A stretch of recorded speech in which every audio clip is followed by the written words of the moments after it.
Joseph Patterson, the jury have found you guilty of murder in the first degree. Have you anything to say before the court imposes sentence? Yeah, I got something to say. I just want to tell my friend Mr. Stoll that he's got something coming to him, and he's gonna get it. The court will remind the prisoner the district attorney has but fulfilled the obligations of his office. It is therefore the sentence of this court that the defendant shall be put to death during the week beginning June 2nd, 1938, in the manner and place prescribed by law. You are remanded to the custody of the sheriff. Edward Hennessy, Associated Press. This letter will admit you to the execution as required by law of Joseph Patterson, the State's prison the night of June 4th. Check? Okay. Okay, Hennessy, move on in.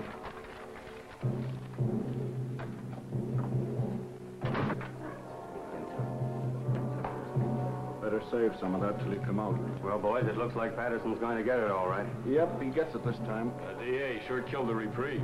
Went to the governor himself. He's a tough hombre, all right, all right. Who, Patterson? No, Stoll, the district attorney. You said it. All right, boys. This way, please.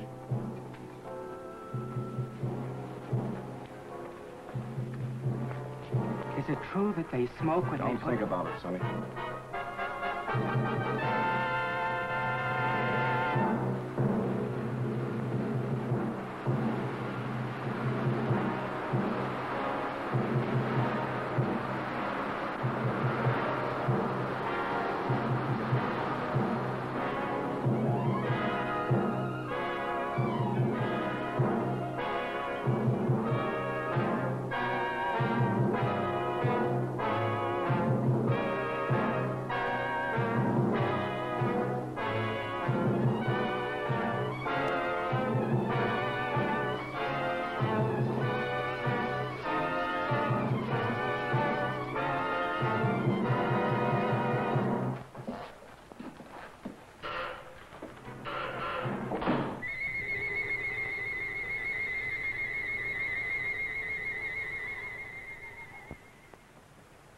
Well, that's that. He thought of you right to the end, Mr. Stowell. Welshers, Sharpie, Welshers, they're all Welshers. You'd think life owed them something. This Patterson bumped off 4 himself, and how many others he's had knocked off, I couldn't even guess. But when it comes time for him to pay off, look at the squawk he makes. Well, we can check off another on the old adding machine. 11 in 18 months. We're making progress, Sharpie, making progress. We'll have this town lily white the first thing you know. I wish you'd get rid of that hideous contraption. It gives me the willies. I'm not being too impertinent. Just an old Chinese custom, Sharpie. Chinese? You sound more like an Indian, if you ask me. An Indian counting scalps. It's my job to count scalps. It's still a life for a life, so far as I'm concerned, and will be till they rewrite those law books over there. For you, Miss Sharp. Oh, thank you, Sonny. You're welcome, Sharpie. The governor returned the record of the Patterson confession. I'd like to have seen his face when he listened to it. Patterson didn't have a chance. Through with it? I'll take it home and put it with the collection. I should think you'd have enough of them now. Don't be unkind to me this lovely morning, Sharpie. What about the mail? Oh, nothing much. Another clipping from the Tatler's column. Another one? Not a boost this time. Or maybe it is. I never can tell about those things. Read it to me. Not at all, you gossips. Not at all. The wife's boyfriend has the DA's okay. Are you suspicious, Sharpie? No. Oh, Phil's a nice youngster. And you wouldn't have me keep a lady chained up in a vault at home? Or would you? No, except that I've heard that husbands should go home once in a while. And I've also heard there's more to life than crime. You certainly keep your ear to the ground. And I've also heard that tonight, if I'm not being too impertinent... Yes? Kirk and Murphy are here. Send them in. It's Kirk and Murphy. They've been working on that telephone thread. Yesterday's... We traced that call, Chief. Hello, Sharpie. Came from a drugstore over on Christopher Street, but there are no guesses. A lot of Patterson's boys hang out in the joint, but you can't pin it on any of them. It's a pay station. Everybody on the street uses it. Yeah, going all the time. Better forget it, Kirk. Probably cold now anyway. I don't know. Patterson's boys are pretty much head up. I wouldn't worry. I figure they wanted to give me the business yesterday before I got to the governor. But it's too late now. They all want to get you, Murphy, when you first send them up. But prison cools them off. There'd be no prosecutors if it didn't. Burning doesn't cool off the relatives any, Mr. Stoll. I'd keep an eye out if I were you. Patterson's got no relatives. Only a kid cousin, and he's in Mexico. Thanks, boys. Thanks. Right, we'll forget it. Keep moving, Sharpie. Oh, Chief, you sitting in on that quiz tonight? You bet. I wouldn't miss that. Okay. Are you serious? If I'm you're not being too impertinent. Oh, serious about what? You're going to that quiz tonight. Of course I'm going. Yes? Oh, put her on. It's Mrs. Stoll. Hello, darling. Yes, this is a surprise. We were just talking about you, Sharpie and I. Of course it was nice. Today? Yes, this is the 5th. Yes, Lucy? I should say I do know. Of course, darling, it's your birthday. You thought I'd forgotten. I should say not. Certainly, darling, I'll be home early. We'll put on our good clothes and make a night of it. Dinner in the theater. That's right, Lucy. And darling, there's a package on the way, but don't open it till I get there. Absolutely. I'll be home early. Absolutely. Thanks, Sharpie, thanks. I don't know what I'd have done. Just my ear to the ground again. I tried to tell you. That gift on the way idea was an inspiration. I'd never have been forgiven. I told Treganis to send a tray down for selection. A pair of diamond clips would be nice. Small ones. I'd forgotten completely. I'm a fine husband, I am. I'll order the flowers. Orchids, don't you think? Yes, that would be fine. I'll telephone Mr. Kirk not to expect you at the quiz tonight. Yes, I suppose I'll have to miss that. Unless you plan to be in 2 places at once. Too bad, though. I should be in on that. Are you going home or not? Yes, oh yes, I'm going home. Don't worry, Sharpie. I'm glad of that. I don't know of anybody just now who could take your place. 10, 15, 24 left to go, Sharpie.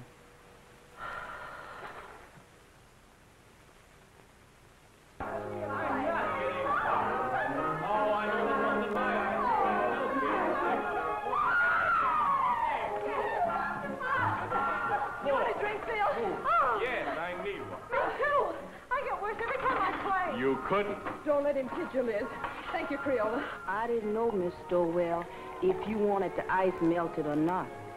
Oh, no, Creola. I think it's better this way. Thank you, ma'am. I can't believe it. She's marvelous. She's my new maid, but you should taste her biscuits. They're wonderful. I'll taste a highball if it's all right for everybody. 2 fingers, please. Don't make it too weak. Hello, Mr. Stowell. Hello. Why, hello, Jim. Hello. Jim, you're Jim. early. How are you? Jim. How are you? Just in time for a drink. Happy birthday, darling. It is now. I didn't know, Lucy. Why'd you keep it a secret? All the old girls do, Elizabeth. Hiya, Phil. Fine, Jim, fine. Would you like a drink, Helen? I'm ashamed of myself for getting. Me, your cousin, too. Thanks, darling. I'll fix my own. I almost forgot myself. And I am a husband. Hello. New glasses? Well, that's from Phil. Isn't it lovely? Birthday present? Oh, they're just replacements for the ones I break. So you remembered. Well, that was nice of you, Phil. Seems I saw something in the papers recently about Lucy and Phil, didn't I? Just a bit of scandal. I can't get away with a thing. I saw that. I wish it hadn't gotten the newspapers, though. Not that I care particularly, but you know, a man in my position... You're joking, aren't you? It was a triple date, Jim, and I didn't show up. The young things took pity on me. You don't think I'm serious? You don't think I suspect Lucy, do you? I didn't know what to think. You know, when you're talking to a district attorney. Well, I hope I'm not bringing my job home with me, Elizabeth. Monster, though I'm supposed to be. Caesar's wife must be above suspicion. To Caesar's wife. Wait a minute, John. Do you know what happened to Caesar's wife? Something dreadful. He killed her. Deader than a doornail. Oh. Well, let's just drink to Lucy. Absolutely. Thank you, darling.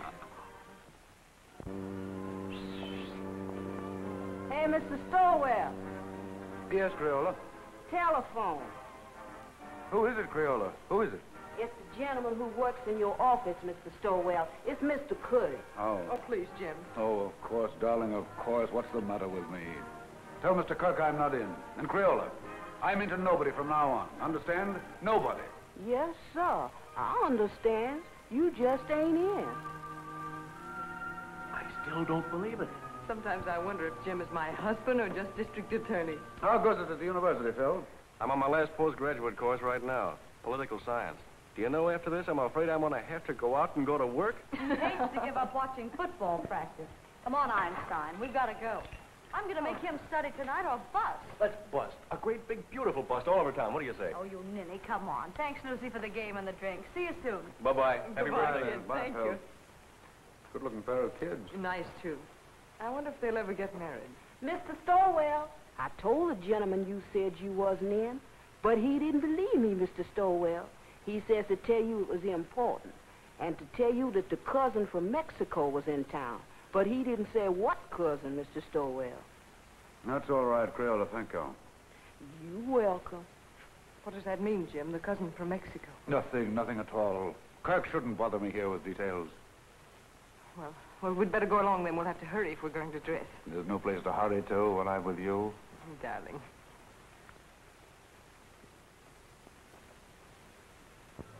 These clips are so lovely, Jim. You know, I really hoped for them. Smart girl. I bet you hoped me into them. Well, don't people say that if you hope hard enough for anything, it comes true? Only foolish people, darling. Hope's a cheat. Another very kind one. Must you be cynical tonight? Oh, don't listen to me. Hope is fine, darling.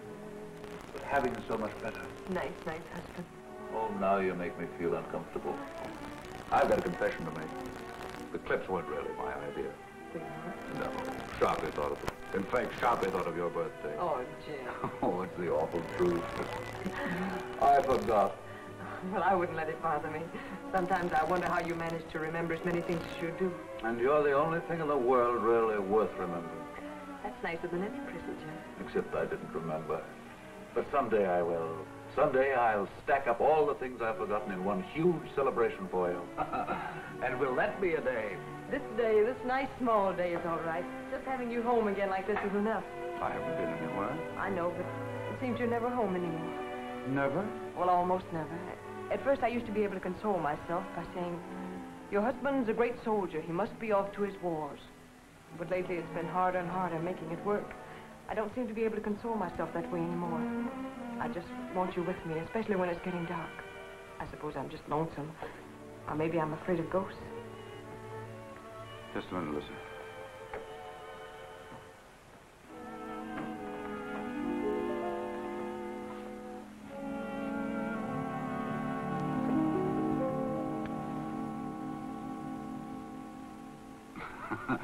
Just in case of ghosts. Jim, must you carry a gun even on our night out? It's nothing, darling.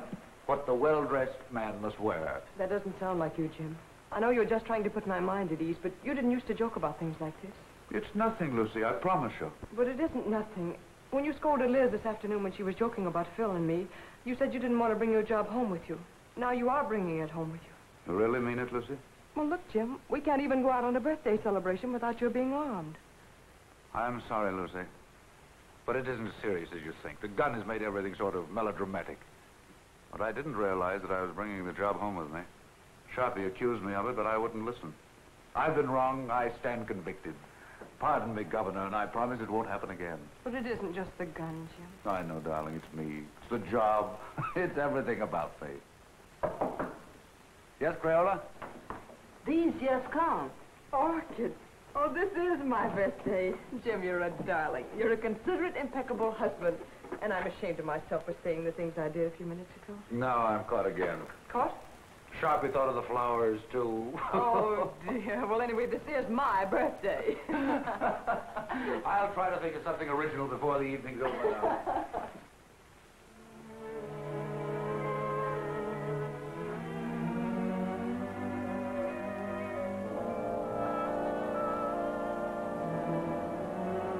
Nice evening, ma'am. Perfect, Jenks, perfect. It's been some time, Jenks, since we've made an evening of it. But Mrs. Stowell with us it is, sir. Why, Jenks, you mean? Oh, no, ma'am, I didn't mean...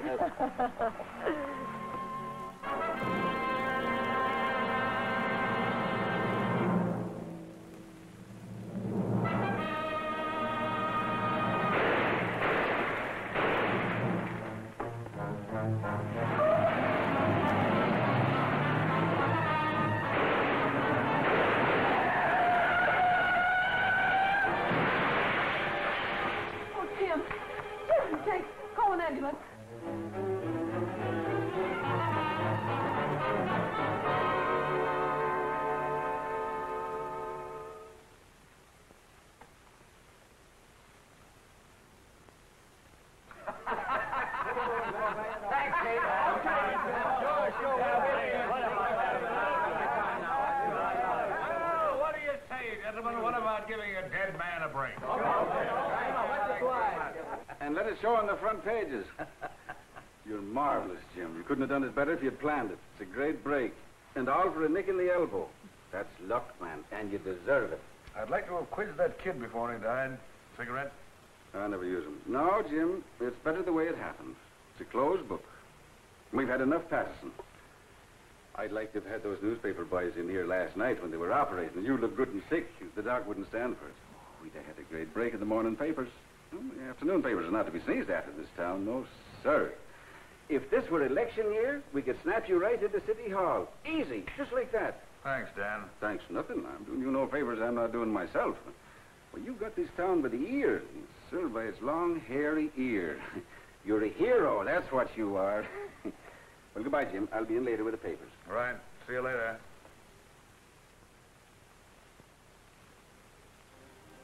We've all gone, darling. Enjoy your walk? Oh, yes, Jim. While I was walking, I did a lot of thinking. An awful lot, Jim. Bad for your complexion, darling. I heard those reporters talking coming out of the elevator. I couldn't believe they were talking about you. I overheard one of them say the Inquisitor almost got it himself. Don't you think, Jim, that when things like this can happen, when people try to kill you in front of your own house, don't you think it's high time one of us started thinking? I've been thinking myself, Lizzie. Quite a lot, too. But I mean about us, Jim. We've got to do something. Hardly ever seen you as bad enough, but when... I know. I've become a regular headhunter, as Sharpie says. Does Sharpie say that? All the time. Says I've become a maniac. Says everybody's a suspect with me. Everybody's a potential criminal. Says all I live for is convictions and executions. I never had the nerve to tell you. You didn't have to tell me. I knew it. Knew what you were thinking, too. Did you really? Really and truly. Yes? Who is it? Oh. It's Mr. Kirk. Do you want to talk? Yes, honey. Yes, Kirk? Fine, fine. No, I'll tell you what to do. You handle the office yourself. That's right. No, it isn't that. I'm fine. Perfect. No, Mrs. Stoll and I are going away on a trip. 3 or 4 weeks. We haven't worked it out yet. Maybe Canada, maybe California, maybe Europe. I've never had a vacation, and there's no telling where we'll end up. Thanks, Kirk. Thanks. Goodbye. Do you really mean it? Absolutely. We both need a vacation, Lucy. We both need to renew our old acquaintanceship. Oh, Jim. Yeah? You know, that trip we've been saving up for our old age? Or the one we were going to take for a honeymoon and didn't? Or any of those trips we should have taken and never did. All right, darling? I can't believe it, Jim. I really can't. Will you start believing right now? Land of the Midnight Sun, Arabia, Blue Mediterranean, in old Quebec, Australia, the Riviera. Where would you like to go, Liz? Cairo looks pretty good to me. Why not 2 weeks of salmon fishing in Alaska? I think I'd like to go to Switzerland. Very aloof, Switzerland. It's so clean and quiet. Egypt's where I want to go. It's dark and mysterious. Oh, no. Egypt's got no sense of humor. I don't want anything dark. I want sunshine and snow and everything white and blue and glistening. Listen to me, will you? I'll be happy if we ever get anywhere. I still have to pinch myself to make sure I'm awake, and I'm very careful not to pinch too hard. I really can't believe it. I really can't believe it. A bracelet to match the lady's birthday clips. Your clips, Sharpie. How they've been gnawing at my conscience. I had to think of something myself, or I wouldn't have enjoyed a moment of the trip. So you're really going? I have to, Sharpie. I have to. I haven't been myself lately. I've been somebody else. You're not telling me anything. I've got so lately, I'm suspicious of everybody. Why, I'm suspicious of you, Sharpie. I'm even suspicious of myself.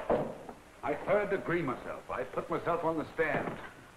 I find myself turning around quickly to see if I'm the man I think I am. What did you say to that, Sharpie? I'd say you weren't going away a moment too soon. Right, Sharpie. You're always right. So I'm going. The moment I go out of this office, I'm gone, you understand? And you don't know where to find me. Yes, Mr. Kirk. No, Mr. Kirk, he's not in the office. I see. A murder. But I'm... I imagine it must be sensational. Of course. I know. Yes, Mr. Kirk, if he should come in, I'll have him call you immediately. Goodbye. And don't call me Sharpie. The sins you have on your soul, Sharpie. I'd run if I were you. I'm running. Thanks, Sharpie. Goodbye. Thanks. I didn't think you had that much sense. If If I'm you're not being too impertinent.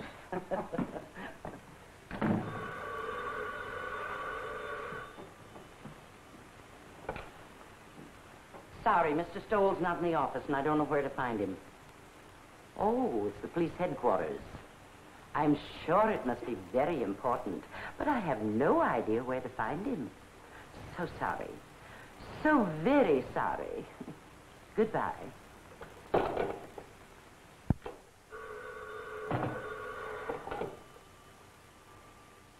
Sorry, he's not here, Captain.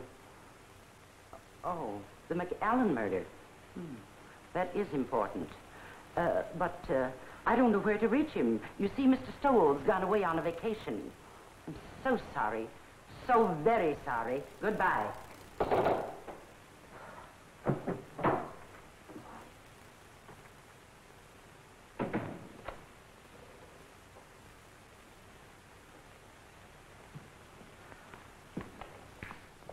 Hello, Sharpie. Where's the chief? I haven't the faintest idea. Well, I've got to get a hold of him. Dr. Shaw McAllen just shot his wife. Oh, indeed.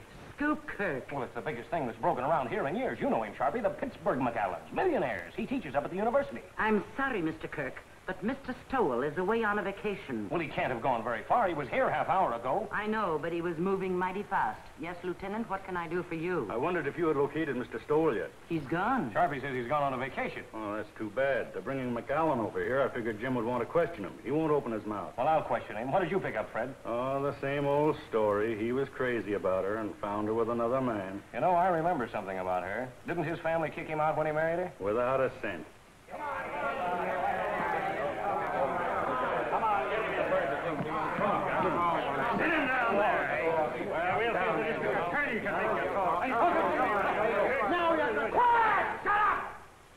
I think I'll be going now, if you gentlemen don't mind. See if you can locate the chief. Now, Mr. McAllen, spill it!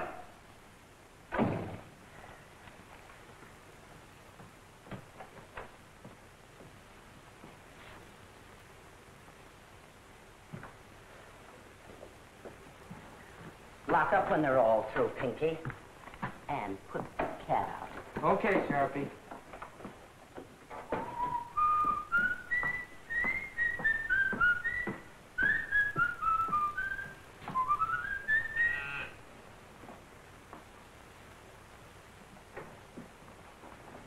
I'll only be a moment, Joe. I left something in my office. And you remember nothing, Dr. McAllen. But you shot well enough to kill. A precise, deadly shot, Dr. McAllen. Are you sure you don't remember that? Your silence has no point, Dr. McAllen. When you shot to kill, when your gun spoke, you spoke. It's too late now for silence, Dr. McAllen. You're an educated man. You know men have been shooting faithless wives since time began. No, Mr. Kirk. Just a moment, if you please. Gentlemen, if you'll be kind enough, I'd like to be alone with Dr. McAllen for a moment. I can imagine the strain he's been under. Would you be kind enough to leave us alone for a moment? Okay, Chief. Thank you.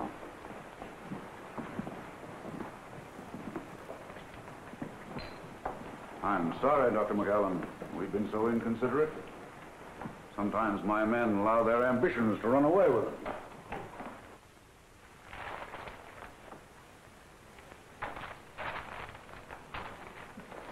You better sit down, honey, and rest your feet. I caught myself doing that once unaware, and I was wore out for a whole week.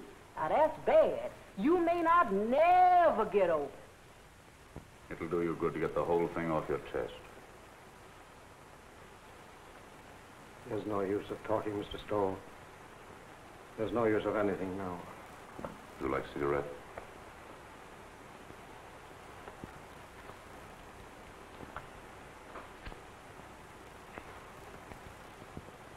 Drink? I have some very good brandy. I don't want you to talk if you don't feel like it. I just want you to know we're not monsters here.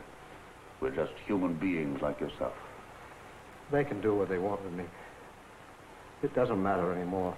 Nobody's going to do anything to you, Dr. McAllen. I'm not trying to hide anything. I shot my wife. I killed her. Now, you You sure you wouldn't like a drink? I suppose it all happened suddenly. Only this afternoon. Only a few hours ago. I was leaving home for class. When I realized it was raining, I went back for my raincoat. It was then I saw her sitting in her room before the mirror.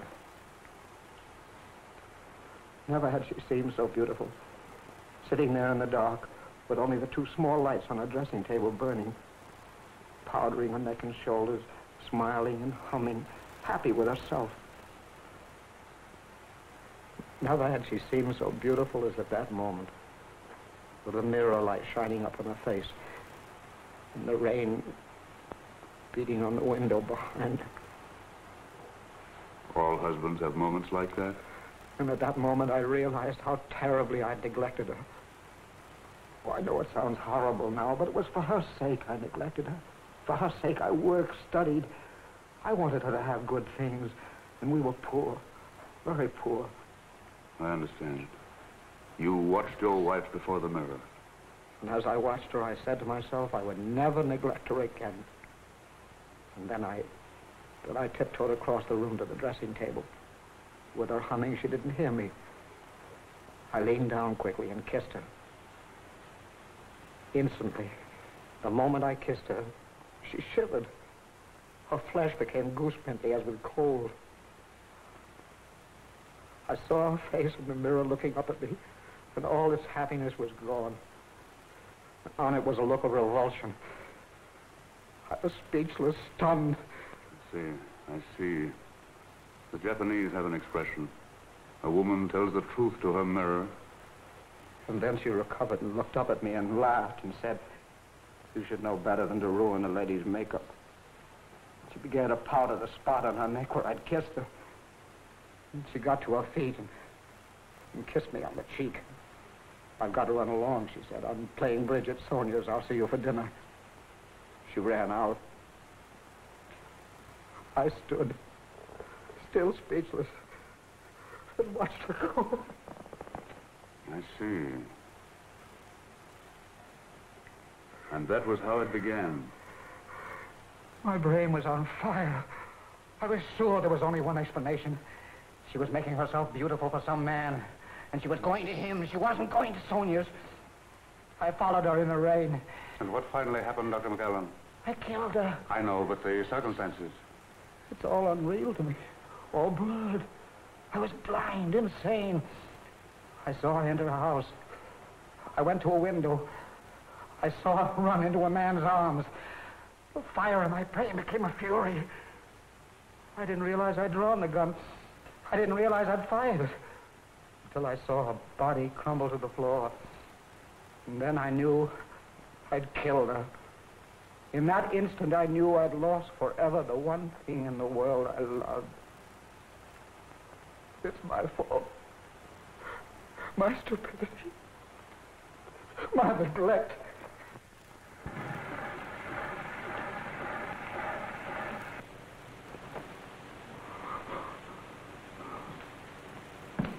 Kirk, better get him out of here. It looks as if you'll have to give him a lift. Come on, let's get going. Better have the doctor give him a shot or something. A sleep will do him good. Did you get it recorded? Yes, sir. Every word of it. It's right there. We've got a written transcription, too. It'll send him to the chair. Did you ever hear such a fairy tale in your life? The kiss before the mirror. I don't know, Chief. You know, that's the way things like that sometimes start. Oh, you should be smarter, Kirk. His emotional upset fooled you. Well, that was genuine enough. But the kiss before the mirror story, that's something else again. Wait till a jury hears it, with the proper commentary by the prosecution, I mean. You want to transfer to Cylinder? No. I like it flat. I can play the whole thing through then. I think I'll take it home and lock it up. Keep this quiet. The McAllen family will probably leap to the rescue with their millions now the wife is out of the way. And by tomorrow, they'll have all the legal brains in the country lined up against us. They'll repudiate the confession. They'll repudiate it, all right. But if we don't mention it, they won't worry about it. That is, until we spring it. And I have an idea something can be made of it at the right time. It's going to be a battle. I won't say a word. Oh, you wanted this. Oh, that's something else. I forgot this earlier.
Did you get my message, darling? Yes, I got it, Jim. I'm sorry, terribly sorry, but I couldn't pass it up, Lucy. Yes, I imagine it'll be a sensational case. Another conviction. Oh, it isn't that. I'd be shirking my job if I went away now, believe me. That's funny. The kiss before the mirror. What's funny? Nothing. Nothing for your pretty ears. I was just reminded of a little story I heard today.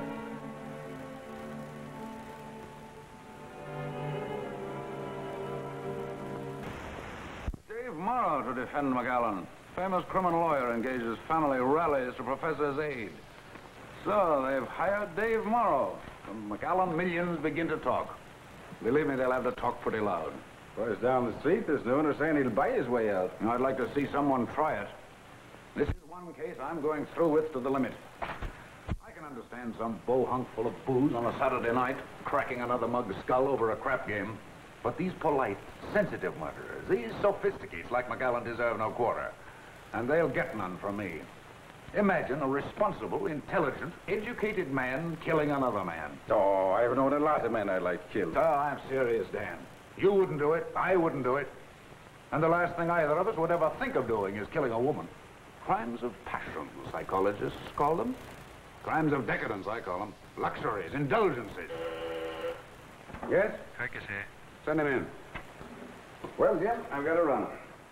One thing is certain anyhow. This time you've got the people back of you. Up to now, you've been picking on the rank and file, those mugs and bohunks you mentioned, the masses. Now, you've bagged a highbrow, a millionaire, and it'll do you a lot of good, Jim. An awful lot of good. Hello, Eddie. Well, how do you do, sir? Come on in, I'm on the way out. Goodbye, Jim, and good luck. See you later. Goodbye, sir. Well, he had a permit for the gun, all right. Seems he used to walk back and forth to his classes, and there've been a lot of holdups along through there after dark, and he got the gun for protection. But I don't know what a guy like that would do with a gun if someone held him up. He could use a gun, all right. That's the late Mrs. McAllen. Any news of the other man? Vanished completely. Not a sign or a trace of him. He was just a lodger there. Suppose McAllen knew this man. Suppose the whole thing was framed. I don't believe McAllen could frame anything. I've had a rule all my life, Kirk. Never take any human being for granted. Just think what getting rid of his wife would mean. His family's forgiveness. Return to the security of millions. A chance to follow his studies and comfort. What is he professor of, anyway? Political science. Oh, yes, I remember. See what an opportunity this man would offer? It's true. He neglected her. He said so himself. And why didn't he kill the man? That's what a man usually does. Kills both of them. But not a professor of political science. I was just telling Dan Ellison. McAllen's one of those sensitive murderers. Consider that fancy tale of his. The kiss before the mirror. It's raining out. He comes back for his raincoat, sees his wife, kisses her. She laughs at him. Suddenly, he sees red. My brain was on fire. I was sure there was only one explanation. She was making herself beautiful for some man, and she was going to him. She wasn't going to Sooniers. I followed her in the rain. And what finally happened, Dr. McAllen? I killed her. I know, but the circumstances. It's all unreal to me. All blood. I was blind, insane. I saw her enter a house. I went to a window. I saw her run into a man's arms. The fire in my brain became a fury. I didn't realize I'd drawn the gun. I didn't realize I'd fired it. Until I saw her body crumble to the floor. And then I knew I'd killed her. In that instant, I knew I'd lost forever the one thing in the world I loved. It's my fault. My stupidity.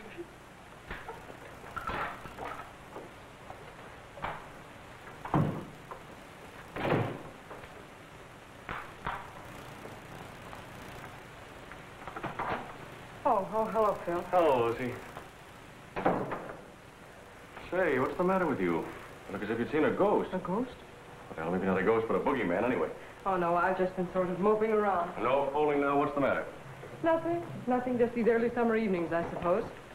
I'm afraid I'm a little weepy every now and then, Phil. I'm also afraid I enjoy it. Well, in the first place, you shouldn't sit in the dark. And don't give me that sad business about these early summer evenings. Your trip's been called off. That's it, isn't it? That's it. Sit down, Phil. I know. It's a tough break all the way around. You know, Lucy, Dr. McAllen was my prof in political science at the university. He was a great little man. I imagine he was. He was like a child, so lovable and simple. Everybody at the university knew about his wife except him.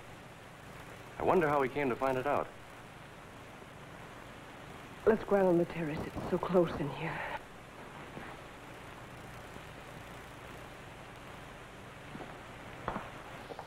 This fresh air is better. You sure you feel all right? Oh, yes, I'm all right.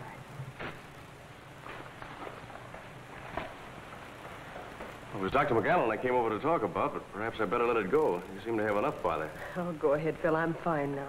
Well, Lucy, it's just that I'd like to see the poor gent get some sort of a break. I guess there's no doubt he shot her, but, well, I thought if Jim knew what a terrible woman she was and what a sweet little man he is, it might help. He might be lenient anyway. And I thought if you could... If I could speak to Jim? Yes, Lucy, if you could, because I could never do it. It'd be a waste of time, Phil. Well, I thought, knowing Dr. McAllen... I know, but there's nothing you can do nor we can do. When Jim gets on a case like this, he's different. He's a stranger. This job becomes a mania with him. I don't know him. I don't understand him. I'm even afraid of him. I'm really sorry I mentioned this. Oh, I guess it isn't as bad as it sounds, Phil. Jim's always thoughtful and gracious with me. It's just that other side of it. I understand perfectly. That's a tough racket he's in. I'm sorry I bothered you. I wish I could be of help. Well, I wish I could be of some help to you, Lucy. And when Jim is off on one of those cases, you know, I mean, whenever you need some laughs, why, give me a ring, will you? Oh, thanks, Phil. If ever I feel like I need some laughs, I'll do that. How's Liz? Oh, fine, fine. But she's ambitious as the devil. She wants me to get a job right now. How disgusting. It's terrible. She wants me to give up my boyhood. Well, I've got to go. Good night, Phil. Good night, Lucy.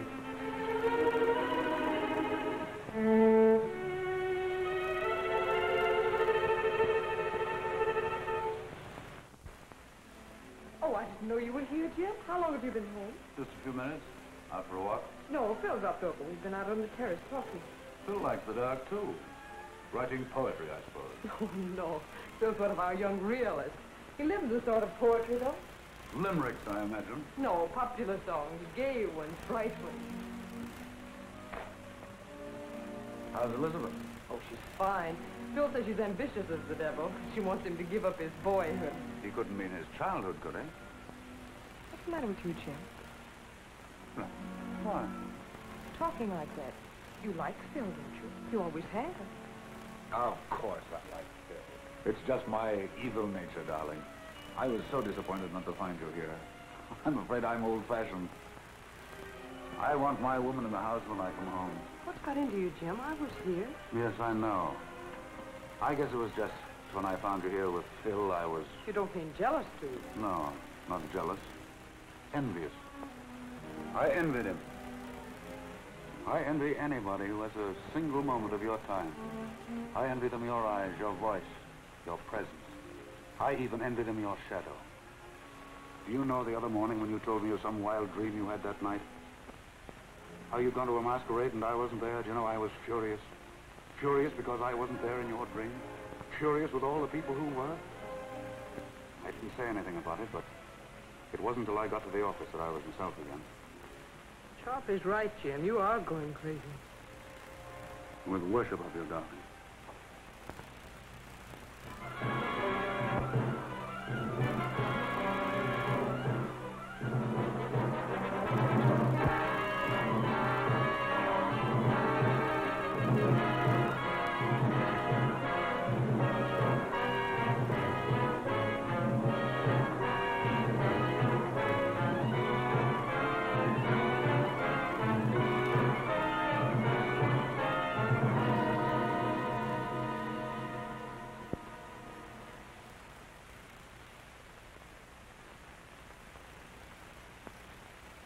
thought they had some idea like that. More coffee? Like what? No, darling. Fried rice. Using the family millions on me. I'm sure they know you better than that. Well, they're spending plenty as it is. You want another waffle, Mr. Stowell? No, thanks. You, Miss Stowell? If I ate another waffle Creole, I'd turn into one. You eat them. Oh, I can't. I'll just die. A waffle or two won't make any difference. Oh, I ain't dying for my figure. I was dying for my mind. The doctor said if I didn't eat no more starch, it would take the fat off my head and I'd improve my mind. That's the telephone. Yes, I'll keep. Well, she certainly can cook. That's more than most of them can do. Hello. Yes, sir. Oh, I'm fine. Oh, that ain't no trouble at all. She's right here. It's Mr. Field for you, ma'am. He called for you last night, but you wasn't in. Yes, dear? Oh, what, you idiot. You didn't bother me at all. Yes? Oh, yes. Well, drop over later. I'll see you then. Bye-bye. Oh, excuse me, ma'am. Liz and Phil had another quarrel. I've seen it coming for quite some time. Lucy, I wonder if you'd do something for me. Oh, it's nothing, but it might be exaggerated into something. Phil is chairman of the University Committee to help McAllen, isn't he? Yes, that's one of the things he and Liz quarreled about. She said it took up too much of his time. Well, you can see, with rumors about like this, bribery and so on, it might be just as well to keep away from Phil until after the trial. You understand, don't you? Seems a little silly somehow. Appearances can be awfully important. If I sound like one of those husbands, you'll have to forgive me. Goodbye, darling. Goodbye, Jim.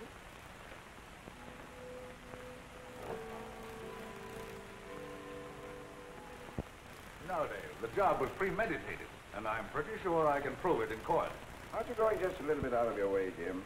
I'm not just talking as his attorney when I say that he was not in his right mind. I know, you're just talking as an old friend. Now, I've defended many a criminal, and if McAllen's one, I'm giving up the profession. Believe me, if ever a man was insane, he was. So, it's insanity again, Dave. I suppose you've got your battery of psychologists and experts all lined up. And when they get through, you'll have McAllen fixed up so mad, you'll be asking us to believe that it was his wife who shot him. Cigarette? No. But I tell you, the man was really crazy. It's the only possible explanation. If you keep on, none of us will be responsible for anything. We'll do what we like. We'll steal, kill, anything. And if the police catch up with us, we'll just go out and hire someone as smart as you to prove us crazy. That is, if we have the money. Now, look here, Jim. I'll give up my fee in this case if you'll play ball. Change the indictment to manslaughter with a recommendation for clemency, and we'll close the case. No, Dave, can't do it. Not and run this job as I see it. A man who murders, regardless of the circumstances, is already a criminal at heart. Oh, forget the job this time. McAllen's a human being, and the most helpless human being I've ever come across. You ought to go over there and take a look at it. I get it now, Dave. You're just giving me the human interest business. No, Jim. This is no trick. I tell you, McAllen is just a man like the rest of us. A man who is madly in love with his wife and blind with jealousy. Why, what's happened to him might have happened to any of us. Might have happened to me or to you. Stop your kidding, Dave. See you in court. He looks as if you'd pinned his ears back. Well, that looks fool you, Kirk. Mara's a tough and wily gentleman. We've got a fight on our hands. Choppy, will you send 24 long-stemmed roses to Mrs. Stoll right away? White ones. Any card? Any special sentiments? No, just for me. They're conscience flowers. Are you sure 24 will be enough? 24 will be plenty. Yes, Kirk? Mara's going to be tough. But I'll send his psychologists and experts screaming back to Vienna when I get through with them. Wait till I spring that confession. A kiss before the mirror.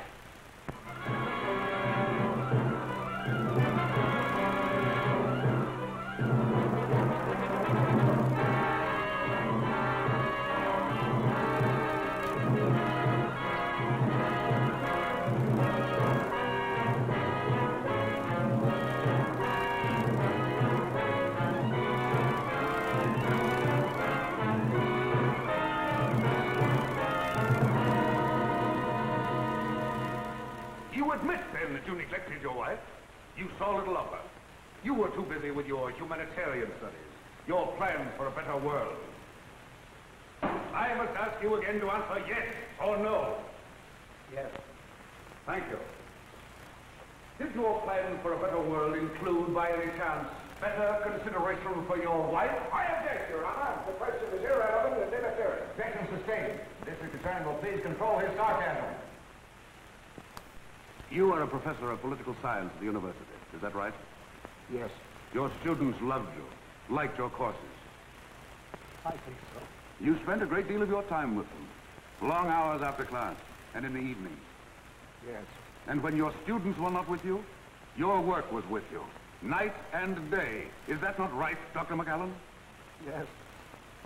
How long would you say, Dr. McAllen, how long was it before your wife's death that you took her out, say, to dinner, to a party, to the theater? I object, Your Honor. The question is irrelevant. Objection overruled. District attorney may continue. How long, Doctor? A month? 2 months? 3 months? Oh, 3 months. This, then, is the woman you loved. This woman you did not think enough of to be a companion to in her ordinary life. This woman you left to weep her heart out in her own loneliness.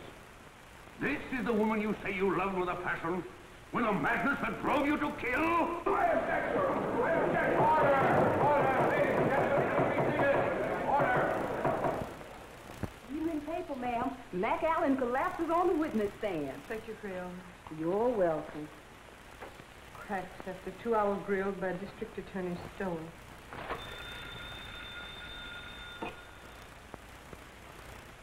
Hello. It's the telephone, ma'am. Who is it, Creole? It's for you, ma'am.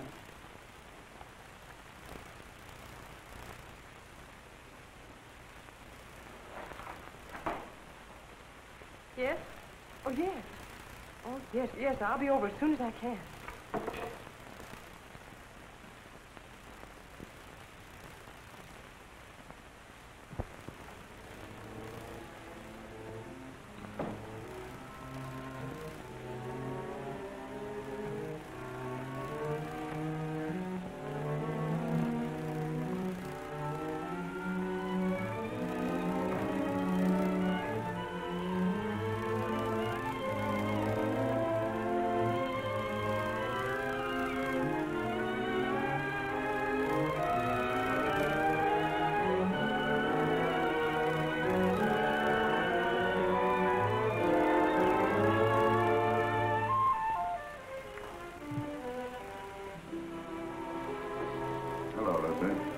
I didn't expect you home so early.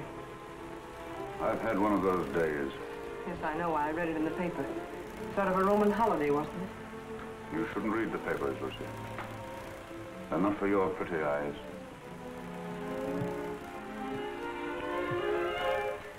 Jim. What's the matter, Lucy? Nothing, Jim. I have to go to Elizabeth's for a few minutes. I wish you didn't have to go out tonight, Lucy. I'm sorry, Jim, but I have to. I'll be back before dinner.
Shining up in her face.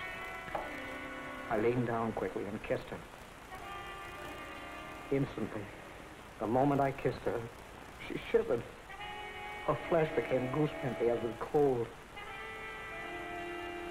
I saw her face in the mirror looking up at me, and all its happiness was gone. On it was a look of revulsion.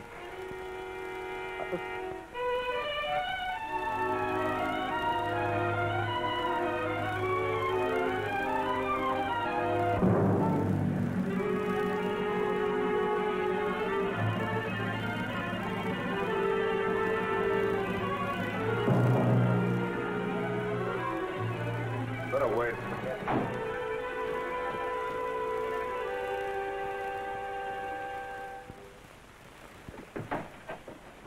Why, Jim. Hello, Elizabeth. Is Lucy here? No, Jim. Why? Something the matter? No, I just wanted to speak to her. I'm sorry to have bothered you, Liz. It's nothing. Well, come on in, Jim. I expect her. I'm waiting for her now. No, thank you, Elizabeth. I've got to go along. I just wanted to say something to her. See you later.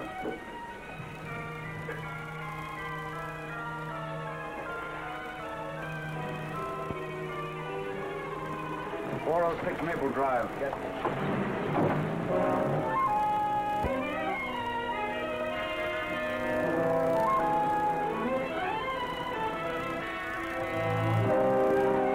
You want me to wait here for you, mister? No. You better not wait.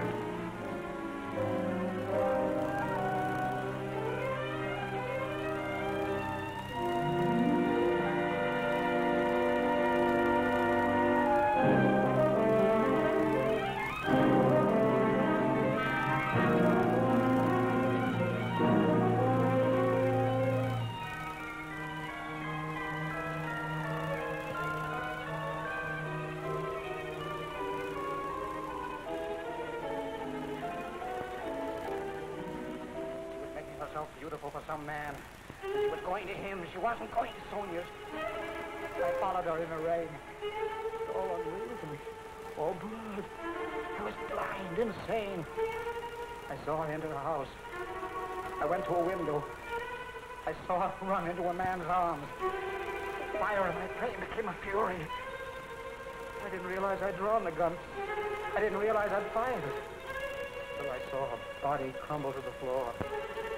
Then I knew I'd killed her. In that instant, I knew I'd lost forever the one thing in the world I loved. It's my fault. My stupidity. My neglect.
Stupid record.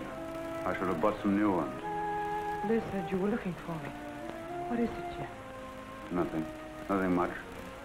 I guess the case is about getting on my nerves. I simply wanted to tell you that I wouldn't be at home tonight. I'm staying in town. Oh, I see. It's much better if I'm near the office. Yes, I suppose it is. The office is terribly important. I can get someone to stay with me here. Yes, I'm sure you can. See you tomorrow.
is that you, Phil?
Proceed.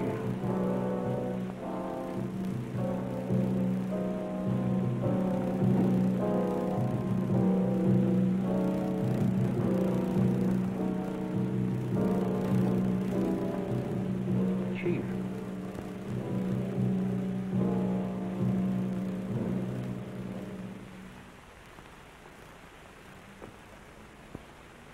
I would like the permission of the court to request a change of the present indictment.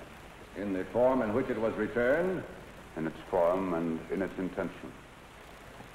This request is quite unusual. But I beg Your Honor to believe it has nonetheless been most carefully considered. The jury will please retire.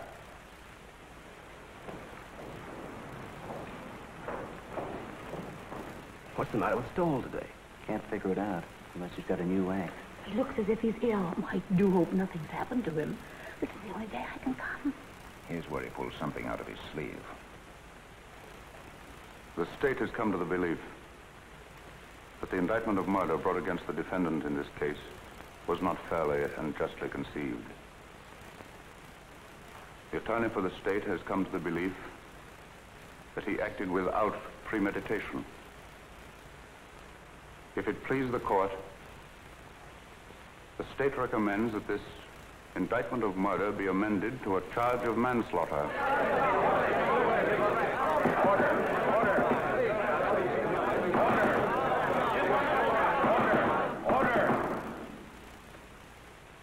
This is a serious recommendation.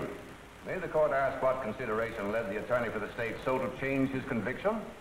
An unusual consideration. Since the adjournment of court yesterday, he has had experience with a case that, to a great extent, parallels this. In fact, is extraordinarily similar to it. And his findings in that case have urged him to reconsider this. He realizes, especially in view of rumors that have been afoot, the grave charges he leaves himself open to in making this recommendation, but he implores the court to believe that there are unimaginable moments when a man, a poor, weak man, jealous, blind, frantic, may kill the one he loves more than anyone, more than anything on earth, may kill her by some strange, tragic perversity, and in killing her condemn himself to a life of sorrow and regret. And that, not death, is his punishment. And believe him, Your Honor, it can be a terrible one.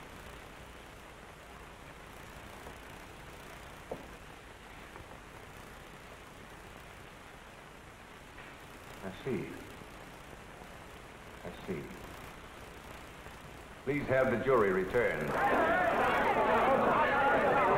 McAllen murder trial was startled into an uproar today by District Attorney Stoll. In a scene of unprecedented excitement, the McAllen trial came to an abrupt and dramatic close today. District Attorney Stoll asked the court that the first-degree murder charge be withdrawn. Well, it looks as if you're finally getting away on that trip, Mrs. Stoll. Something like that, James.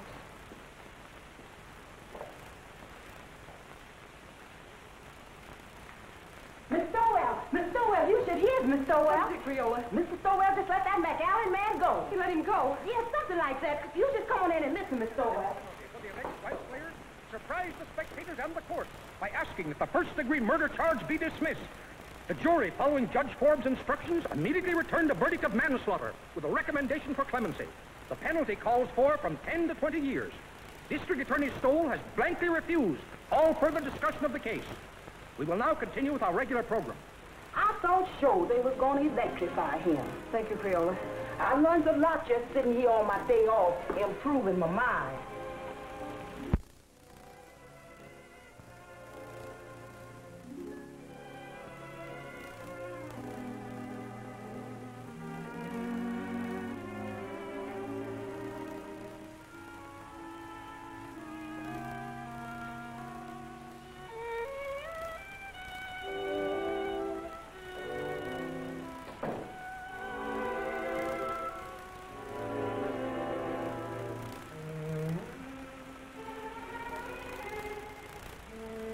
I saw drinks outside. I know it's too late for regrets, Lucy. I've been mad. Mad. There's no other word for it. No other explanation of my selfishness and stupidity. You've always been generous, Lucy. And before you go, I'm going to ask you one last great kindness. Won't you let me start all over again? Not here in this house. Not as your husband. Not even as an old friend, but just as if we'd only met. Strangers, meeting for the first time. Like that first snowy day in New Haven. And let me try to win you back. I don't know, Jim.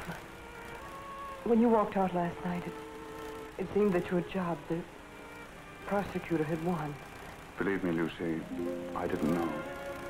I didn't realize what had happened between us until yesterday when I saw you sitting before the mirror. When you kissed me? Yes, when I came home.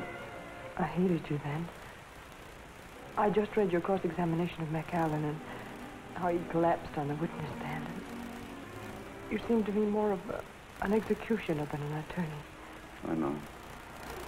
I understand, Lucy.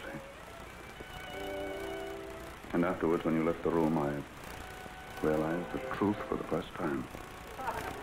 Hello, folks. I want you all to meet the young lady's husband. We were married before breakfast. Oh, Liz, I'm so happy. I don't know what I'm crying for. Come here, bride. Kiss Mr. Stoll. After all, it was his wife that did it. That's right, Jim. He was really going to run out. Don't I know? When I was over there last night, he had his bags all packed. My bag, you mean? All the happiness in the world, Elizabeth. Thanks, Jim.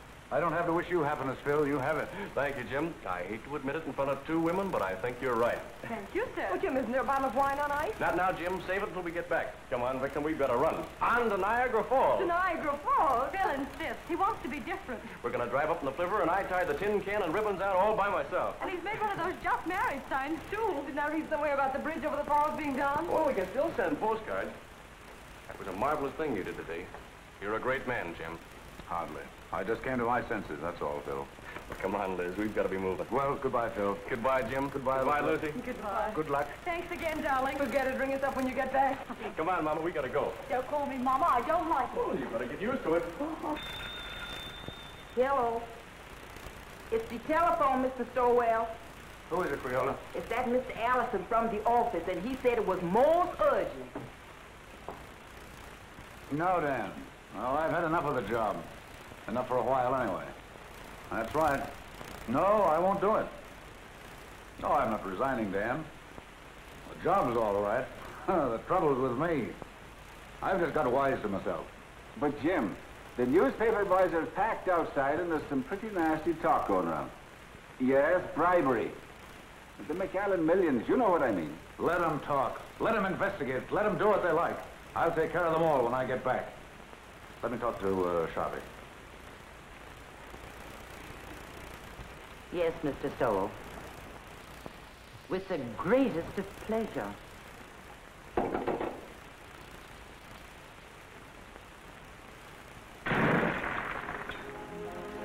That's my little good deed for the day. Never mind that, Jane. And please bring the other bags back. I won't be going for a few days. Yes, ma'am. At first, I couldn't believe my ears. Someday, darling, I'll tell you a story and you won't believe your ears. About us? About me. About my great reformation. It happened last night.